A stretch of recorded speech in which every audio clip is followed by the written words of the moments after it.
नमस्कार दोस्तों, इस वीडियो में आपका हार्दिक स्वागत है। मैं हूं पत्रकार योगेंद्र योगी। दोस्तों, राहुल गांधी ने पिछले दिनों इंडिया गठबंधन की बैठक में कहा था कि मैं 50 नहीं 500 चुनाव हार जाऊं, लेकिन हिंदू मुस्लिम की राजनीति करके और झूठ बोलकर चुनाव नहीं जीतूंगा। यह बयान अब सोशल मीडिया पर वायरल हो रहा है।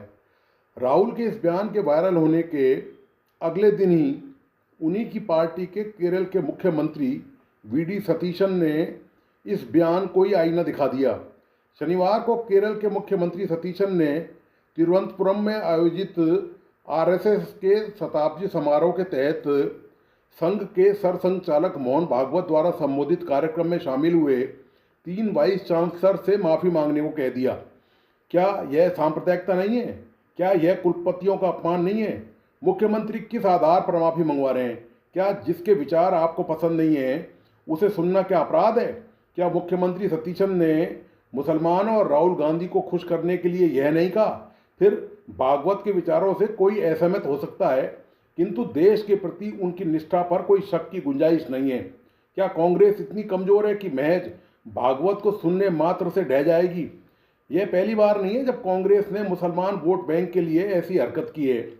वोटों के लिए कांग्रेस के मुस्लिमों के प्रति प्रेम का पुराना इतिहास रहा है। कांग्रेस के पूर्व अध्यक्ष राहुल गांधी ने पार्टी नेताओं को निर्देश दिया था कि अल्पसंख्यकों के साथ होने वाले अन्यायों के मामले में केवल अल्पसंख्यक मुद्दे के रूप में न उठाकर सीधे तौर पर एक मुसलमान के मुद्दे के रूप में उठाया जाए। कारण साफ था ताकि इसका वोटों का ध्रुवीकरण किया जा सके और यह पूरी तरह तुष्टीकरण की नीति थी। कांग्रेस लगातार फिलिस्तीन के लोगों के अधिकारों का समर्थन करती रही, जबकि आतंकी संगठन हमास पर चुप्पी साधे रही। पूर्व प्रधानमंत्री डॉक्टर मनमोहन सिंह ने 9 दिसंबर 2006 को राष्ट्रीय विकास परिषद की 52वीं बैठक में कहा था कि अनुसूचित जातियों, अनुसूचित जनजातियों, अन्य पिछड़ा वर्गों, महिलाओं और बच्चों के लिए कार्यक्रमों के साथ साथ अल्पसंख्यकों, विशेषकर मुस्लिम अल्पसंख्यकों के उत्थान के लिए नई योजना बनानी होगी और इनका संसाधनों पर पहला दावा होना चाहिए ताकि विकास का लाभ उन तक समान रूप से पहुंचे। इस पर प्रधानमंत्री कार्यालय से सफाई जरूर आई, किंतु सोनिया गांधी और राहुल गांधी ने ये मुसलमानों के प्रति जो प्रेम दर्शाया था, मनमोहन सिंह ने इस पर एक लाइन कभी भी नहीं कही। कर्नाटक में मुसलमानों को 4% का आरक्षण दिया गया है। इन्हें ओबीसी की श्रेणी 2B के तहत रखा गया। इसके अतिरिक्त राज्य सरकार ने 2 करोड़ तक के सरकारी ठेकों में भी मुसलमानों के लिए 4% आरक्षण का प्रावधान करने हेतु विधेयक पारित किया था। तेलंगाना में सामाजिक और शैक्षणिक पिछड़ेपन के आधार पर मुसलमानों को 4% आरक्षण दिया गया था। साहबानों का चर्चित केस सबको याद होगा कि कैसे कांग्रेस ने देश की मुस्लिम महिलाओं के अधिकारों पर कैंची चला दी थी।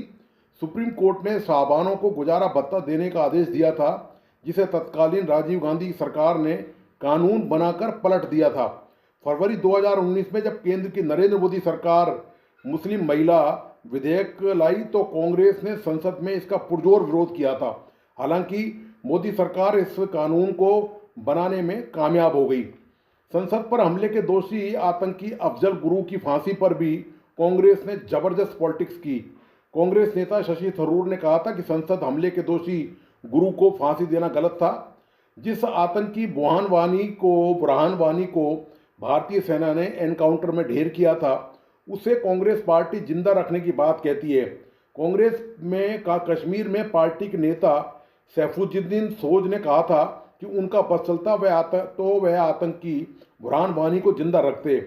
जब सेना के मेजर गोगई ने 2017 में पत्थरबाजों को जीप पर बांधकर सेना के कश्मीर की आम जनता के साथ ही दर्जनों जवानों की जान बचाई, तब भी कांग्रेस ने इस पर खूब राजनीति की थी। 1982-83 में जब पंजाब में कांग्रेस के दरबारा सिंह की सरकार थी, तब आतंकवादी भिंडरवाला ने कांग्रेसी सिख नेताओं, खासतौर से ज्ञानी जैल सिंह की शय पर स्वर्ण मंदिर परिसर स्थित अकाल तख्त पर कब्जा कर लिया था और वहां सैकड़ों हथियारबंद आतंकियों ने अपना अड्डा बना लिया था। बात जब देश के टुकड़े करने तक बढ़ गई तो ऑपरेशन ब्लू स्टार करना पड़ा, जिसमें 492 आतंकवादी ढेर किए गए, जबकि देश के 83 सैनिक भी शहीद हो गए थे। धारा 370 के तहत जम्मू कश्मीर को विशेष राज्य का दर्जा मिलने के कारण यह कानून आतंकियों की संरक्षण देने वाला सुरक्षा कवच बना हुआ था।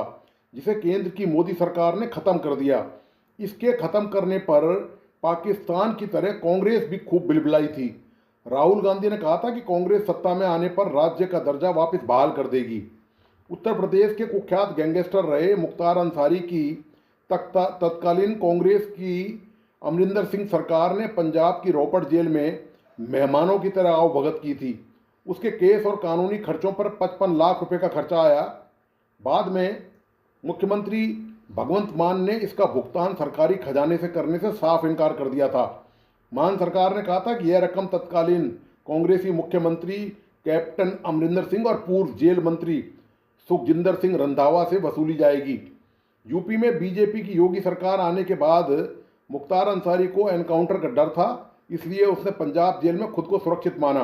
अंसारी को लेने के लिए उत्तर प्रदेश पुलिस 8 बार पंजाब पहुंची थी, लेकिन उसे हर बार खाली हाथ वापस जाना पड़ा। यह है कांग्रेस के मुस्लिम प्रेम की असलियत। अंततः सुप्रीम कोर्ट के आदेश के बाद पंजाब सरकार ने अंसारी को उत्तर प्रदेश पुलिस को सौंपा था, जहां जेल में बीमार होने से उसकी मौत हो गई थी। इस पर भी समाजवादी पार्टी और कांग्रेस ने इस गैंगस्टर की मौत पर खूब आंसू बहाए थे। कांग्रेस के राज्यसभा सांसद इमरान प्रताप गढ़ी ने तो सारी हदें ही पार कर दी। माफिया अतीक अहमद को बाप का दर्जा देकर उन्हें अपना संरक्षक और मार्गदर्शक मानते थे। उनके सम्मान में महफिलों में कसीदे पढ़ते रहते थे। कर्नाटक कांग्रेस के मौजूदा मुख्यमंत्री और तब के अध्यक्ष DK शिवकुमार ब्लास्ट के एक आरोपी मोहम्मद शरीफ को आतंकवादी कहे जाने पर भड़क गए थे। उन्होंने कहा था कि मंगलुरु में ऑटो रिक्शा में हुआ कुकर बम विस्फोट एक गलती भी हो सकती है। संसद पर 1982-83 में जब पंजाब में कांग्रेस की सरकार थी, तो उस समय भी ज़बरदस्त वहाँ आतंकवाद सिर पर चढ़ा हुआ था और खालिस्तानी आतंकवादियों ने पूरे देश में दहशत व्याप्त कर दी थी। इसी तरह जम्मू कश्मीर में जो आतंकी थे, जो पाकिस्तान प्रायोजित आतंकवाद था, उसने पूरे देश में आतंकवाद की जड़ें इतनी गहरी जमा ली थी कि लगने लगा था कि पूरा देश अब आतंकवादियों की गिरफ्त में आ चुका है। और यह सब तब हुआ जब पूरे देश में और ज़्यादातर राज्यों में कांग्रेस का शासन था। कांग्रेस को ये साधारण सी बात समझ में नहीं आई कि मुस्लिम मुस्लिम करके वे अपने पैरों पर कुल्हाड़ी मार रही है। जितना वह मुस्लिम मुस्लिम करेगी उतनी ही भाजपा मजबूत होती जाएगी, और हो भी चुकी है। और करे कांग्रेस मुस्लिम मुस्लिम, अकेली कांग्रेस ही मुसलमानों की ठेकेदारी का दावा नहीं करती। दूसरे विपक्षी दल भी वोट बैंक के लालच में मुस्लिम मुस्लिम खेलते रहते हैं। इससे बेचारे मुसलमान वोटर दिग्भ्रमित हो गए। उन्हें समझ में ही नहीं आ रहा कि विपक्षी दलों में कौन वास्तव में उनका हितैषी है, क्योंकि विपक्षी दल जब भी राज्यों में सत्ता में आए तो किसी ने भी मुसलमानों का भला नहीं किया। हाँ, मुसलमानों की आड़ में अपराध करने वालों ने खूब मजे किए हैं। कांग्रेस ने अपनी राजनीति लाभ के लिए अपराध और आतंकवाद को भी धर्म के चश्मे से ही देखा है। इसी क्रम में वह कभी आतंकियों की फांसी का विरोध करती है, तो कभी अपराधियों और पत्थरबाजों का समर्थन करती नजर आती है।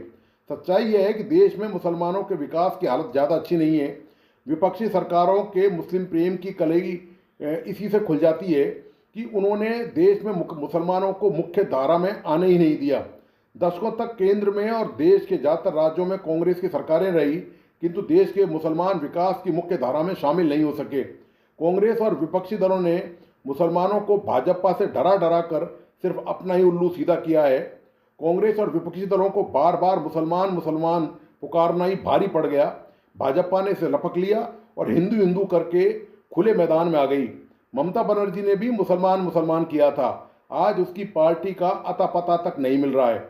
आज इसी तुष्टीकरण की नीति और बाद में विकास की नीति से भाजपा न सिर्फ केंद्र में बल्कि देश के ज़्यादातर राज्यों में सत्ता पर काबिज हो चुकी है। तो दोस्तों, आपको आज का विश्लेषण कैसा लगा, प्लीज़ अपने लाइक एंड कमेंट के साथ बताइए।